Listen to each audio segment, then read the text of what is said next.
PCM classes के C2 channel पर आपका स्वागत है। चलिए हम लोग मैग्नेटिक फील्ड में जो पार्ट 2 है वो यहाँ देख रहे हैं और ये टोटल चीज़ें जो है समझा दिए हैं लाइव क्लास में, है ना। तो उस वीडियो का लिंक आपको डिस्क्रिप्शन बॉक्स में दे देंगे, अगर आप नहीं देखें तो उसको देख लीजिएगा। यहाँ हम लोग केवल नोट्स के बारे में बात करेंगे। तो यहाँ सबसे पहले है क्या, यहाँ तक हम लोग को हो गया था पीछे वाला वीडियो में, है ना। अब यहाँ से हम लोग का क्वेश्चन है।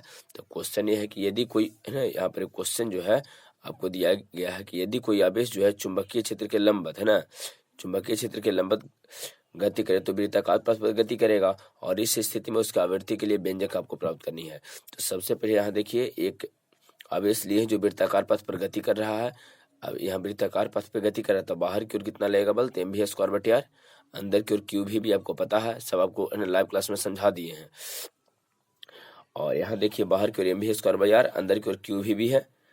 और ये बताइए यहाँ पर इसका मास कितना लिए हैं वस्तु का, तो यहाँ जो आवेश है इसका मास कितना लिया गया है, m है। तो सबसे पहले इससे चित्र के बारे में बोल देना है कि माना कि m द्रव्यमान का बल एक आवेश है जिसको बाहरी चुंबकीय क्षेत्र b वेक्टर के लंबवत भी वेग से गति कर, है ना, गति कराते हैं या गति करता है, इस तरह से। तो पहले चित्र के बारे में कहा जाना है कि एक बाहरी चुंबकीय क्षेत्र है, इसमें एक आवेश है, भी वेग से गति कर रहा है, वृत्ताकार पथ पर गति कर, इस तरह से लिख देना है आपको।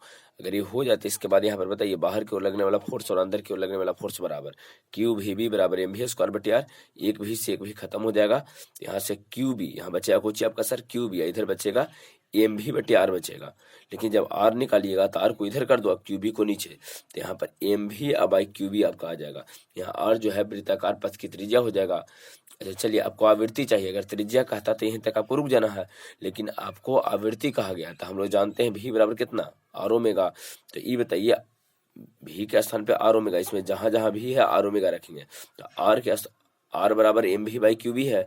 अब r बराबर mv/q, v के स्थान पे r ओमेगा रखेंगे, r ओमेगा रख देंगे, ठीक है। जब r ओमेगा रखिए तो r से r देखिए ऊपर कट गया है, तो r से r आपका यहाँ पर कट जाएगा सर, r से r कट गया है। यहाँ से आप ओमेगा निकालिएगा तो तिरछा तिरछी गुना करेंगे तो क्या आ जाएगा आपका, बताइए। r इधर कुछ नहीं बचा तो कितना रहेगा बता दीजिए, r में उस ओर तो r से r कट जाएगा सर। तो r से r जब कट जाएगा तो आपको कंडीशन क्या रहेगा, क्या बच जाएगा, तो r से r जैसे ही यहाँ पर कटेगा तो यहाँ कुछ नहीं, एक हो जाएगा यहाँ पर, क्लियर है। यहाँ पर आपका, है ना, यहाँ आपका एक आ जाएगा, r से r तो यहाँ कट जाएगा, तो कटने के बाद क्यू भी इधर चला जाएगा, ठीक है, क्यू भी इधर चला जाएगा और एम नीचे चला जाएगा, तो ओमेगा बराबर QB/m आ जाएगा। ओमेगा क्या होता है, कोणीय वेग। लेकिन आपको आवृत्ति चाहिए तो टी, है ना, इसके बाद लगाइए फॉर्मूला t बराबर 2π/ओमेगा। तो t बराबर 2π/ओमेगा है, t बराबर 2π/ओमेगा का मान अभी आप यहाँ निकालें QB/m, यहाँ रख देना है QB/m, m ऊपर चला जाएगा, तो t बराबर 2πm/QB।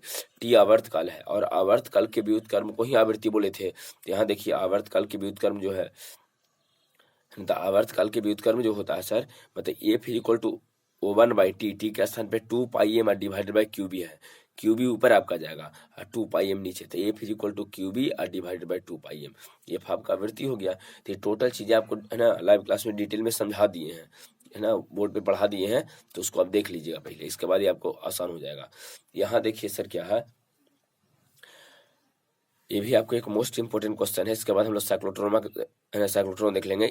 यहाँ है क्या कि यदि किसी धारावाही जो है चालक तार को बाहरी चुंबकीय क्षेत्र में रख दिया जाए तो इस चालक तार पर लगने वाले बल के लिए व्यंजक प्राप्त करना। मतलब क्या है कि एक धारावाही चालक तार है, एक चालक तार है, इसकी लंबाई L माने है, इससे धारा कितना जा रहा है R, धारावाही में तो धारा प्रवाहित हो रहा है। इसको जैसे आप बाहरी चुंबकीय क्षेत्र में रखिएगा, है ना, तो ये चुंबकीय क्षेत्र बहुआ एक पर बल लगाएगा, ठीक है ना। यहाँ पर देखिए क्या कहा गया कि यदि धारावाही चालक तार है उसको बाहरी चुंबकीय क्षेत्र में रखा जाता है। एक चालक तार है जिससे धारा प्रवाहित हो रहा है, उसको चुंबकीय क्षेत्र में आपको रख देना है, इसकी लंबाई L है। तो जैसे ही चुंबकीय क्षेत्र में रखिएगा तो चुंबकीय क्षेत्र इस पर बल लगाएगा और उस बल के लिए व्यंजक चाहिए। तो सबसे पहले यहाँ पर मान लिए हैं चित्र में कि माना कि L लंबाई का एक चालक तार है, इससे धारा I प्रवाहित हो रहा है, इसको बाहरी चुंबकीय क्षेत्र B में रखा गया है। L लंबाई का चालक तार है, धारा I प्रवाहित हो रहा है, चुंबकीय क्षेत्र में इसको रख दिए हैं, पहले मान लिए हैं। ध्यान रखिएगा, यदि धारा आगे आपको जरूरत पड़ेगा कि धारावाही चालक तार है और इसकी लंबाई L है ना, इसे धारा प्रवाहित करके इसे धारा प्रवाहित कर रहे हैं, तो धारावाही में तो धारा जा रहा है। इसको चुंबकीय क्षेत्र में रखेंगे तो चुंबकीय क्षेत्र इस पे बल लगाएगा। और बल कैसे लगाएगा जी, देखिए इसका व्यंजक जरा देखते हैं। चलिए ए बराबर क्या होता है, Q into V cross B होता है, आप जानते हो। एफ का मान जो होता है सर, ए बराबर Q into V cross B है। अच्छा यहाँ रखिए, यहाँ देखिए एफ को एफ रहने दिए हैं, क्यू भी रहने दिए हैं, भी को एल बाई टी लिख देते हैं, है ना। वेग बराबर दूरी बटे समय, आप सुने हैं, है ना, या विस्थापन बाई समय आपका जो होता है। तो यहाँ देखिए वेग या जो वेग या चाल है, तो वेग बराबर दूरी बटे समय है। तो वेग बराबर जब यहाँ दूरी बटे समय है, तो दूरी तो एल लंबाई लिए थे, तो दूरी कितना रहेगा, कितना गति करेगा एल तक।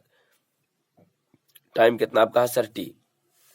ठीक है, अब टी को यहाँ से बाहर कीजिए, क्यू के साथ लाइए टी को, ताजा क्यू बाई टी, है ना, क्यू बाई टी। यहाँ जाएगा एल क्रॉस बी आ जाएगा। यहाँ पर क्रॉस है, प्लस नहीं है बउआ, यहाँ क्रॉस है, यहाँ क्रॉस है। तो यहाँ पर क्यू बाई टी तो धारा होता है ना। आवेशों के प्रवाह के दर को विद्युत धारा कहते हैं, बशर्ते कि आवेश एक ही दिशा में जाए। तो क्यू बाई टी कुछ हो जाएगा, आपका धारा हो जाएगा। और यहाँ कितना है, तो एल क्रॉस बी आ जाएगा, यहाँ पर एल क्रॉस बी। ठीक है, तो ये आपका फॉर्मूला आ जाएगा। तो अगर धारा प्रवाहित हो ना, लंबाई एल हो, चुंबकीय क्षेत्र में रखे हैं, तो उसमें धारा प्रवाहित होता है, तो जो मैग्नेटिक फील्ड उस पर बल जो लगाएगा, वो बल का मान कितना हो जाएगा सर, तो यहाँ पर आई इंटू एल क्रॉस बी आपका हो जाएगा। ध्यान रखिएगा, आई इंटू एल क्रॉस बी, है ना। तो नोट में पहला चीज आप ध्यान रखिए कि अगर धारावाही कोई चालक तार है, धारा प्रवाहित हो रहा है, इसको चुंबकीय क्षेत्र में रखेंगे तो उस पर बल कितना लगेगा सर, तो F is equal to I into L cross B हो जाएगा। अगर इसको तोड़िएगा तो F is equal to I into L into sine theta हो जाएगा, है ना, I into L into sine theta. और बल का मैक्सिमम वैल्यू कितना हो जाएगा, तो I into L into B, या बी आई एल, इसको आराम से बिल आप ध्यान रख सकते हैं, है ना। अधिकतम बल का मान कितना हो जाएगा, बिल। चलिए यहाँ पर एक और इम्पोर्टेंट क्वेश्चन है, साइक्लोट्रॉन। काफी डिटेल में डिस्कशन कर दिए साइक्लोट्रॉन को, यहाँ बतावेंगे नहीं बुआ, केवल देख लो, सब चित्र उत्र है कैसे कैसे बनाया गया है। साइक्लोट्रॉन इस प्रकार से है, देख लीजिए, इसको नोट कर लेना है। और यह एक ऐसा उपकरण है जो किसी धनावेशित कण को उच्च ऊर्जा तक त्वरित करता है। आपको पता है, इसका खोज लॉरेंज लिविंगस्टोन नामक व्यक्ति ने किया था। बनावट है इसका कि यहाँ दो अर्धवृत्ताकार पात्र लिए हैं, इससे मैग्नेटिक है, दो गो यहाँ पर डीज है, यहाँ दोनों को ऑसिलेटर से जोड़ दिए हैं, उच्च आवृत्ति वाला धनावेश बीच में रखा गया है, ये गोल गोल ऐसे घूम के बाहर निकल गया था, याद होगा आपको। इसको नोट कर लीजिए पूरा। साइक्लोट्रॉन के बनावट में ही है कि दो अर्धवृत्ताकार पात्र लिया जाता है ना, तथा इसे इस प्रकार से सजाया जाता है कि इसके बीच खाली स्थान हो। ये पात्र अंग्रेजी वर्णमाला के डी जैसा दिखाई देता है, इसलिए इसको डीज कहे थे, याद होगा आप लोग को। इन दोनों डीजों के बीच धनावेश को रखा जाता है और उच्च आवृत्ति वाले दो लित्र से इसको जोड़ दिए थे। ठीक है, क्रियाविधि में देखिए, इसको प्रयोग में लाने के लिए सबसे पहले क्या करें कि आरोपित विद्युतीय और चुंबकीय क्षेत्र के मान को बढ़ाया जाता है ना, मान बढ़ाएंगे, जिसके कारण इसका वेग समय के साथ बढ़ता जाता है और कुछ समय के बाद उच्च ऊर्जा तक त्वरित हो जाता है। साइक्लोट्रॉन की आवृत्ति चाहिए आपको ना, तो साइक्लोट्रॉन की आवृत्ति के लिए यहाँ देखिए, ठीक है, पीछे भी आपको सेम चीज करवा दिए हैं। तो आवृत्ति में बताइए, बाहर की ओर लगने वाला बल अंदर की ओर लगने, चूंकि वृत्ताकार पथ प्रगति करता है, तो बाहर की ओर लगने वाला बल अंदर की ओर लगने वाला बल आपस में बराबर रहेगा।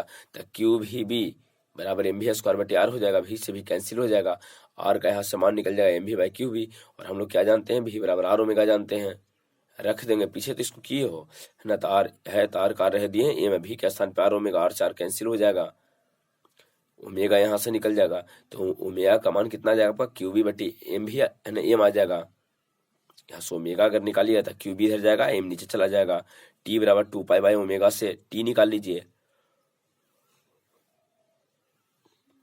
ठीक है।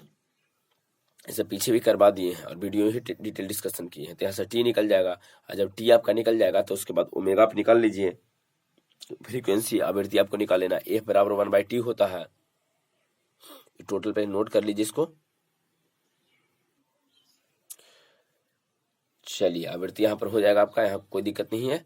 आवृत्ति F is equal to 1/t होता है, F is equal to 1/t, 1/t तो है, और टी के स्थान पे 2 pi M by Q B ऊपर चला जाएगा, तो Q B by 2 pi M आ जाएगा। साइक्लोट्रॉन की आवृत्ति हो जाएगा। साइक्लोट्रॉन के दो उपयोग पूछता है, तो उपयोग में सबसे पहले कि किसी धनावेशित कण को उच्च ऊर्जा तक त्वरित करता है, पहला चीज। दूसरा, अगर बड़ी तेजी वेग से आता है तो नाभिक पर आघात करवाने के लिए इसका प्रयोग करते हैं, है ना। अल्फा कण से जो बम्बार्डिंग करवाते हैं, यानी, है ना, तो अल्फा कण से जो बम्बार्डिंग करवाते हैं तो उसमें इसका हम लोग प्रयोग कर देते हैं। और किसी ठोस पदार्थ में आयनों को स्थानांतरित करने के लिए, काफी अधिक वेग से जब निकलेगा ना तो जाके किसी में फिट हो जाएगा, ये बात है। तो यहाँ पर 3 गो उपयोग, थोड़ा ध्यान रखिएगा उपयोग को। अब यहाँ पर यहाँ एक नोट्स आपका फिर से है अगला चैप्टर का, वो चैप्टर आपका खत्म हो गया, गतिशील आवेश। अब यहाँ पर देखिए सेकंड है, हाँ इसको टोटल पहले लिख लेना है आपको, है ना। ये टोटल आपको लाइव क्लास में समझाया जाएगा, तब पहले नोट्स के तौर पर टोटल लिख लेना है कि मैग्नेटिक, है ना, magnetic effect of electric current. इसका हिंदी जो चैप्टर वाइज सेकंड चैप्टर है वो वही सेकंड चैप्टर हो जाएगा, या सेकंड कर देना, मैग्नेटिक फील्ड का सेकंड चैप्टर है, तो 2 लिख दीजिएगा यहाँ, और इसको हिंदी में लिख देना है विद्युत धारा का चुंबकीय प्रभाव, विद्युत धारा का चुंबकीय प्रभाव, ठीक है। और विद्युत धारा के चुंबकीय प्रभाव में क्या होता है सर, जैसे मान लीजिए क्या है, धारावाही चालक तार है, तो चालक तार से यदि आप धारा प्रवाहित कीजिएगा ना, धारा नहीं प्रवाहित करोगे तो कुछ नहीं होगा, लेकिन धारा प्रवाहित करोगे तो अगर चारों ओर चुंबकीय क्षेत्र आ जाएगा, चारों ओर देखिए डॉट अक्रॉस चुंबकीय क्षेत्र होता है। कोई भी धारावाही चालक तार होता है या किसी चालक तार से धारा प्रवाहित करते हैं, आपके घर में भी बहुत सारा चालक तार होगा, ओकरा से विद्युत धारा आप दे रहे होंगे, तो अगर चारों ओर मैग्नेटिक फील्ड उत्पन्न होगा, चुंबकीय क्षेत्र उत्पन्न होगा, है ना, जिसको बोलते हैं विद्युत धारा का चुंबकीय प्रभाव, इसी को कहते हैं। तो यदि किसी चालक तार से विद्युत धारा प्रवाहित किया जाए, है ना, तो चालक तार के चारों ओर चुंबकीय क्षेत्र उत्पन्न हो जाता है। इस घटना को हम लोग बोलते हैं विद्युत धारा का चुंबकीय प्रभाव कहते हैं। खोज कौन किए थे, तो ऑस्टर्ड नामक व्यक्ति, खोज कौन किए हैं सर, तो ऑस्टर्ड, याद रहेगा। यहाँ कुछ दिशा है, इसको है ना लिख लीजिए कि टोटल आपको समझाया गया है लाइव वाला क्लास में। चलिए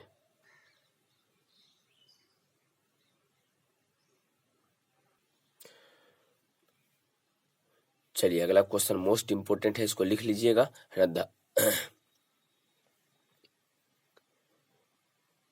यहाँ क्वेश्चन आप देख लीजिए,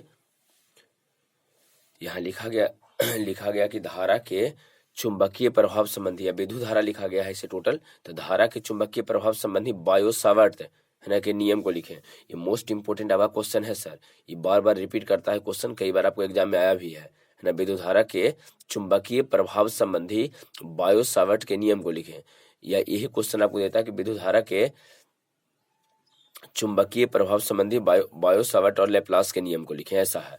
तो सबसे पहले देखिए यहाँ पर एक चालक तार लिया गया है, लाइव क्लास में समझाए हैं टोटल बउआ। तो यहाँ एक चालक तार आपके पास है ना, तो ये चालक तार है, इंटीग्रेशन जैसे आप देख रहे हैं ना, इसका मतलब क्या है कि एक चालक तार यहाँ ले लिए हैं, ध्यान दीजिए। यहाँ पर एक चालक तार लिया गया है, इसमें से डीएल लेंथ काट लिए हैं, डीएल लंबाई काटे हैं, यहाँ थीटा एंगल है डीएल, और यहाँ जो पी है ये डिस्टेंस को आर है, यहाँ जो दूरी है सर, ये दोनों के बीच का दूरी आर है ना। यहाँ पर दूरी आपका कितना लिया गया है, आर धाराएं प्रवाहित हो रहा है, यहाँ से यहाँ तक चालक तार है टोटल, ठीक है। थीटा यहाँ पर है, इधर चुंबकीय क्षेत्र अंदर की ओर है, पी पर चुंबकीय क्षेत्र चाहिए, तो पहले चित्र बना लीजिए आराम से, इसके बाद टोटल लिख लेना है, इसमें टोटल समझाया गया है। पहले चित्र के बारे में कहा देना है कि माना कि एक्स वाई एक चालक तार है जिससे धारा प्रवाहित हो रहा है ना। इस चालक तार में एक अल्प लंबाई डीएल काटा गया, अल्प लंबाई डीएल को काट दिया, यहाँ पर देखिए अल्प लंबाई जो है ना, यहाँ पर डीएल था, डीएल काटे हैं, डीएल काटा गया है, और ये जो डीएल से प्रवाहित धारा के कारण, है ना, बिंदु पी पर आपको चुंबकीय क्षेत्र के प्रबलता के लिए व्यंजक प्राप्त करना है, ठीक है। तो जो यहाँ देखिए धारा डीएल से प्रवाहित होगा, तो डीएल से प्रवाहित धारा के कारण जो चुंबकीय क्षेत्र की प्रबलता के लिए आपको व्यंजक चाहिए, तो जो चुंबकीय क्षेत्र के प्रबलता के लिए आपको व्यंजक चाहिए, वो व्यंजक जो है सर, वो 4 बात पर आपको निर्भर करता है। वहां आपको ट्रिक समझाए थे, याद करके, वो ट्रिक पे जल्दी से है ना, जल्दी याद कर जाना है आपको, ठीक है, वो ट्रिक से ही आपको याद कर जाना है। तो 4 बात में पहला को चाहिए सर, देख लीजिए। तो सबसे पहले क्या है कि डीबी जो रहेगा सर, डीबी चुंबकीय धारा का समानुपाती होगा, है ना, चुंबकीय क्षेत्र धारा के समानुपाती होता है, डीबी समानुपाती आई हो गया पहला इक्वेशन। चुंबकीय क्षेत्र जो है ये अल्प लंबाई डीएल, जो डीएल है अल्प लंबाई के समानुपाती होगा, तो डीएल समानुपाती हो जाएगा, डीएल के समानुपाती आ जाएगा डीबी। दूसरा है कि डीएल और पी के बीच के दूरी के वर्ग के व्युत्क्रमानुपाती होगा, तो यहाँ दीजिए वर्ग के व्युत्क्रमानुपाती कर दिए हैं, और साइन थीटा वाला का आपको समानुपाती कहे थे, जया के समानुपाती, यहाँ लिख दिए हैं, क्लियर है। तो टोटल पहले इतना आपको नोट कर लेना है, आराम से टोटल पे इसको लिख लेना है, क्योंकि टोटल आपको लाइव क्लास में समझाए हैं, तो केवल नोट्स वाला है। चलिए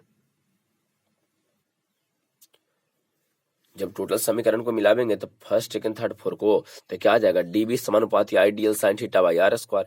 यहाँ कांस्टेंट आ जाएगा, समानुपाती हटाएं तो mu naught by 4 pi ideal sine theta by r square. दोनों तरफ समाकलन कर दीजिए, चूंकि आपको बी चाहिए डीबी नहीं चाहिए, तो यहाँ पर म्यू नॉट बाई 4 पाई आपको बताया था कांस्टेंट है, सब बाहर हो जाएगा, ideal sine theta by r square. Mu naught एक नियतांक होता है वो, ठीक है। यहाँ पर म्यू नॉट बाई 4 पाई क्या है, एक नियतांक है। क्लियर है यहाँ तक? चलिए, तो बायो सावर्ट का नियम यहाँ तक खत्म आपका हो जाएगा। अब इसके बाद नोट में बायो सावर्ट के अनुसार, तो देखिए बायो सावर्ट के अनुसार जब भी रहेगा तो यहाँ पर क्या लिखेंगे, डीबी बराबर mu naught by 4 pi ideal sine theta by r square. एकदम इसको ध्यान रखना है, ठीक है। यहाँ mu naught by 4 pi constant है, जिसका वैल्यू होता है 10 के power minus 7 henry per metre होता है, ध्यान रखना 10 के power minus 7 henry per metre. और म्यू नॉट जो होता है सर, ये तिरछा तिरछी गुना कर देंगे तब 4 पाई या 10 के पावर माइनस 7 है ना, हेनरी पर मीटर हो जाएगा। क्योंकि म्यू नॉट, अगर आपको म्यू नॉट बाई 4 पाई का मान 10 के पावर माइनस 7 है, तो म्यू नॉट का मान कितना हो जाएगा, तो 4 से इधर गुना कर दे तो 4 पाई 10 के पावर माइनस 7 हो जाएगा, ठीक है। इसको बोलते क्या है, तो निर्वात की चुंबकशीलता कहते हैं, ठीक। चलिए, बायो सावर्ट के नियम के अनुसार यहाँ पर भी एक देखिए मोस्ट इंपोर्टेंट क्वेश्चन है। ये कहता है आपको, क्वेश्चन है कि बायो सावर्ट के नियम का प्रयोग कर किसी धारावाही वृत्ताकार चालक के केंद्र पर चुंबकीय क्षेत्र के प्रबलता के लिए व्यंजक प्राप्त करें, ठीक है। चुंबकीय क्षेत्र के प्रबलता के लिए आपको व्यंजक चाहिए, तो यहाँ देख लीजिए इस तरह से कंडीशन है, डीएल लेंथ काटा गया है, एंगल 90 डिग्री रहेगा, आर है, केंद्र पर आपको चाहिए। टोटल चीज आपको लाइव क्लास में समझाए, एकदम उस वीडियो को देखिए, और बाद इसको आप नोट कर लीजिए, आराम से आपका हो जाएगा, ठीक है। पहले इस वीडियो को देख लीजिएगा, इसके बाद ही आपको ठीक हो जाएगा।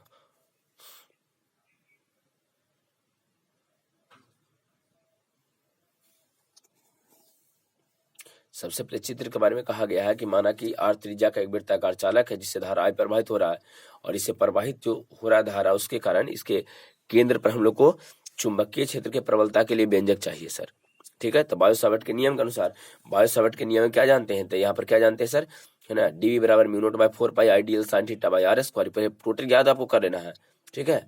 Mu naught by 4 pi ideal sine theta by r square, दोनों तरफ समाकलन कर दो, म्यू नॉट बाई 4 पाई से बाहर हो जाएगा, इसका बी आ जाएगा, ये तो बाहर हो गया। अच्छा, आई भी कांस्टेंट है, आर स्क्वायर कांस्टेंट है, थीटा 90 डिग्री है, sin 90 का मान 1 आ जाएगा, तो बचा केवल डीएल, ठीक है। केवल तो डीएल नहीं बचेगा, डीएल का इंटीग्रेशन एल आपका आ जाएगा, है ना। डीएल का इंटीग्रेशन क्या आ जाएगा सर, एल। क्लियर है, डीएल का इंटीग्रेशन यहाँ एल आ जाएगा, और यहाँ डीएल का इंटीग्रेशन एल आएगा, लेकिन एल का मान कितना, 2 पाई आर हो जाएगा। डीएल का इंटीग्रेशन एल और एल का मान कितना, 2 पाई आर, तो 2 पाई आर यहाँ पर रख देंगे। ये बताइए टोटल एल है, डीएल का इंटीग्रेशन कितना सर, एल, और एल का मान कितना, 2 पाई आर, चूंकि उसके परिधि के बराबर हो रहा था, तो परिधि के बराबर आ जाएगा, तो यहाँ 2 पाई आर यहाँ पर हो जाएगा, 2 पाई आर यहाँ पर लिखा गया है, ये 2 पाई आर आपका लिखा गया है सर,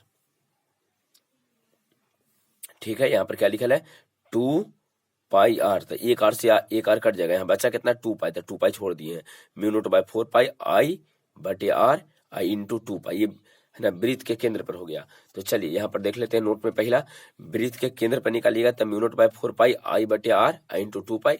अर्धवृत्त रहेगा तो यहाँ पर म्यू नॉट बाई 4 पाई आई बटे आर इंटू पाई हो जाएगा। अगर कोई कोण थीटा कोण का निर्माण करता है तो म्यू नॉट बाई 4 पाई आई बटे आर इंटू थीटा हो जाएगा, ठीक है। ये सब चीज आप पहले डिस्कस किए हैं आपको लाइव क्लास में। चौथा, अगर अनंत लंबाई के चालक रहेगा तो क्या लिखना है, mu naught by 4 pi 2i by D लिखना है। देखो, अगर अनंत लंबाई ऊपर भी इन्फानाइट नीचे भी इन्फानाइट है, तो पूरा अनंत है तो 2i बटे डी लिख देना है ना। डी यहाँ से यहाँ तक का डिस्टेंस रहेगा, दूरी है, तो 2i बटे डी लिखना है। क्लियर है। और अर्ध अनंत अगर सेमी इन्फानाइट रहेगा था, तो अगर आधा अनंत खाली ऊपर ही अनंत गया नीचे नहीं, तो यहाँ अगर टोटल अनंत के लिए तो इसको दूसरे आधे ना है तो दूसरे डिवाइड कर देंगे तो आई बाई डी हो जाएगा, mu naught by 4 pi I by D आ जाएगा। क्लियर है। चलिए, यहाँ चाहिए एम्पियर के सर्किटल लॉ, आपको क्वेश्चन यहाँ पर है सर, क्वेश्चन एम्पियर के परिपथीय नियम को लिखे, एम्पियर लिखा गया है, एम्पियर के परिपथीय नियम को लिखना मोस्ट इंपोर्टेंट है। गॉस का नियम था ना, उसी तरह से है ना। तो इस नियम के अनुसार किसी बंद लूप में चुंबकीय क्षेत्र का रैखिक समाकलन, बी चुंबकीय क्षेत्र है, रैखिक समाकलन मतलब डी है, तो उसका रैखिक समाकलन म्यू नॉट जो होता है, रैखिक समाकलन जो होता है, इंटीग्रेशन होता है, रैखिक समाकलन ये म्यू नॉट और है ना और आई के गुणनफल के बराबर होता है। म्यू नॉट रैखिक समाकलन है बउआ, चुंबकीय क्षेत्र बी है, इसका डीएल मतलब रैखिक समाकलन है, लंबाई है, रैखिक लाइन है। तो इस नियम के अनुसार किसी बंद लूप में चुंबकीय क्षेत्र का रैखिक समाकलन म्यू नॉट एवं चालक से प्रवाहित धारा के गुणनफल के बराबर होता है। म्यू नॉट धारा के गुणनफल के बराबर रहेगा, ठीक है। चलिए, अगला ये भी एक क्वेश्चन यहाँ पर है कि दो समांतर धारावाही चालक तार के बीच लगने वाले बल के लिए व्यंजक प्राप्त करें। दो समांतर धारावाही चालक तार है तो इसके लिए व्यंजक आपको प्राप्त करना है। इसकी लंबाई L है, इसको भी L है, इसको धारा I1 माने हैं, इसको I2 माने हैं, दोनों के बीच का डिस्टेंस D है, चुंबकीय क्षेत्र B है। सर अभी टोटल समझाए हैं आपको लाइव क्लास में, और ये क्वेश्चन आपको दोनों ने पूछता भी है। तो सबसे पहले भूमिका बना दें कि माना कि दो समांतर धारावाही चालक है जिससे धारा I1 I2 प्रवाहित हो रहा है और दोनों की लंबाई L है, इसके बीच की दूरी कितना है, D है। क्लियर है। अब पहले चालक तार के कारण D दूरी पर बताइए चुंबकीय क्षेत्र। तो सर μ0/4π2 I1/D हो जाए, चूंकि पहला से I1 प्रवाहित हो रहा था। ठीक है। तो और ये दूसर का चालक तार जो है ना, दूसर के चालक तार में दूसर का चालक तार इसी चुंबकीय क्षेत्र में रखा गया है। तब बल कितना होता है, बी आपको बताए थे, B × I × L। तो ये B × I × L लिखे, I2 × L कर देंगे, और यहाँ पर B के स्थान पर μ0/4π, यहाँ से B का स्थान पर μ0/4π2 I1/D × I2 × L हो जाएगा। L को नीचे कर दो तो फोर्स पर यूनिट लेंथ जो आ जाएगा, इकाई लंबाई पर लगने वाला बल μ0/4π2 I1 I2 /D आ जाएगा, है ना, प्रति एकांक लंबाई पर लगने वाला बल। तो आपको क्लियर हो गया है। ठीक है। चलिए, लेकिन यहाँ पर एक बात ध्यान रखना है नोट में, जो आपको पूछता है ऑब्जेक्टिव में, कि अगर समान दिशा में धारा प्रवाहित होगा ना तो आकर्षण बल लगेगा। वो यहाँ देखो उल्टा हो जाता है, अगर समान रहे तो आकर्षण, समान रहता आकर्षण, एक के दिशा में दोनों धारा जाएगा ना तो आकर्षण रहेगा, अब विपरीत दिशा में जाएगा तब यहाँ विकर्षण होगा। ठीक है। अब यहाँ पर चुंबकीय आघूर्ण है, थोड़ा सा इसको देख लीजिएगा, है ना, चुंबकीय आघूर्ण समझाए हैं वहां पर। यहाँ पर है क्या कि किसी बंद लूप से प्रवाहित धारा और लूप के क्षेत्रफल का गुणनफल होता है। कोई बंद लूप है, उससे धारा कितना प्रवाहित हो रहा है I, और उसका क्षेत्रफल कितना है A, तो इसका जो गुणनफल होगा, ये दोनों को गुना I × A कर दो, चुंबकीय आघूर्ण आपका आ जाएगा। क्लियर है। यहाँ चुंबकीय आघूर्ण को M से सूचित करते हैं, M हो जाएगा I धारा से, जो लूप है यहाँ पर, इससे लूप जो गोल बनाएंगे, इससे धारा जो प्रवाहित होगा और इसका क्षेत्रफल दोनों को गुना कर देंगे तो आ जाएगा आपका चुंबकीय आघूर्ण। M से सूचित करेंगे धारा I को चाहिए, तो इससे लूप से कितना धारा प्रवाहित हो रहा है जो है A, इस लूप का क्षेत्रफल होता है। ये सही मात्रा क्या हो जाएगा सर, तो धारा का होता है एम्पियर, इसका मीटर स्क्वायर होता है क्षेत्रफल का, तो एम्पियर मीटर स्क्वायर। ये क्लियर है। लेकिन हाँ, चुंबकीय आघूर्ण में दो चीजें आपको ध्यान रखनी है, कौन कौन है जाकर समझाते हैं, मोस्ट इंपोर्टेंट वो है। चलिए, नोट पॉइंट में पहला है बउआ, ध्यान दो, अगर एक कोई लूप को या चुंबक को बाहरी चुंबक के क्षेत्र में रखा जाता है, संचित ऊर्जा का मान जो होगा sir -m vector dot b vector हो जाएगा। -m ऊर्जा, जो ऊर्जा संचित होगा -m vector dot b vector, और जो टॉर्क लगेगा m × b आ जाएगा, है ना। ये चीज बात पहले भी आपको समझाए हैं, है ना, विद्युतीय क्षेत्र में, है ना, वहां आपका होता था,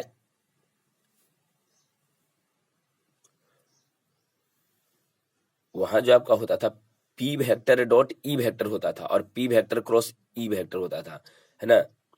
लेकिन यहाँ आपका माइनस में M vector dot B vector रहेगा और M × B रहेगा। ये संचित ऊर्जा है, ये टॉर्क है।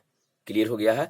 चलिए, अब हम लोग तीसरा चैप्टर देखने वाले हैं, तो अगला वीडियो में तीसरा चैप्टर देखेंगे। टोटल पहले कंप्लीट कीजिए इसको।